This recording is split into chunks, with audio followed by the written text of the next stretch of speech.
Аманатқа қиянат жасаған адам екі дүниеде де оңбайды деп тәрбиелеген еді бізді.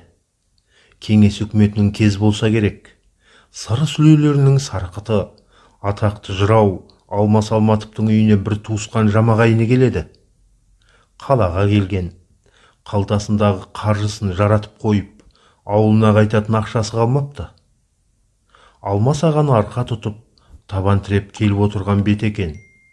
Шәй ішіледі, тамақ желінеді, туысқан шаруасын айтады. Алмас аға 50 сом береді. Айналайын Алмасжан-ау, мынауың көп қаржы, маған ауылға жететін ғана ақша керек. Оның үстіне мұны қайтарудың өзі қиынға соғайын деп тұр. Аға, қайтарамын деп әуре болмаңыз, ініңіздің ілтипаты деп білерсіз. Жоқ, қарағым, әр нәрсенің қайтарымы болады. Мен қарыз сұрай келіп отырмын ғой. Сонда Алмас аға құлдыраңдап шауып жүрген қос қолына қарапты да: аға, ауылға барғаннан кейін мына екі баланың еншісі деп, екі қозыға ен сала салыңыз, қайтарымыз сол болсын депті. Әңгіме осымен тәмам. Арада біраз уақыт өтеді. Кеңес үкіметі құлайды, тәуелсіздік орнайды. Кешегі екі бала жігіт болып, ат жалын тартып мінеді. Күндердің күні болғанда жаңағы ағасының денсаулығы сыр беріп, қалаға емделуге келеді. Онда да Алмас ағаға ауруханаға жатуға көмектес деген өтінішпен келсе керек. Зыр жүгіріп шаруасын реттеп береді. Сөз арасында ұлдың біреуі үйленетінін, соның қат-қабат тіршілігімен жүргенін, қаржыдан таршылық көріп қалып жатқан айтылады. Сонда ағасы: Алмасжан-ау, біздің үйде балалардың еншісі бар ғой, сол малды неге алмайсың? Қажетіңе жарайды ғой, депті. Ол қандай еншет, аға? Айналайын-ау, баяғыда өзіңнен ақша алып, ақысына екі қозыға ен салдым.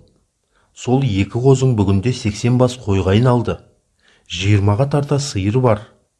Алмас аға аң-таң. Өз білмейтін бір отарға жуық мал бар екен. Аға, қойдың жайы белгілі болды. Сиыры несі? Алмасжанның үйіндегі балдардың еншісі болсын деп, екі бұзауға ен салғам сол кезде. Соның көбейгені ғой.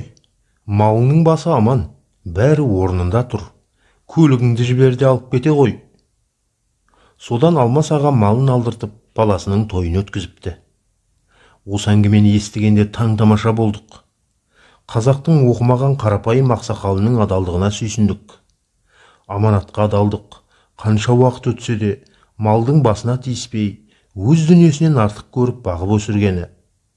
Бүгінде оқыған қазақтар бірін-бірі алдап, бірінің аузындағы несібесін екіншісі іліп кетіп жатқан заманда, мұнандай ірілікті, кісілікті аңсайды екенсің. Бізге сырттан адамдықтың, адалдықтың үлгісін іздеп керек жоқ. Өзімізде бар, болған дүниені қайта тірілтсек те, талай жақсылыққа жолғар едік қой. Мақсат Ысқақовтың Facebook парақшасынан алынды.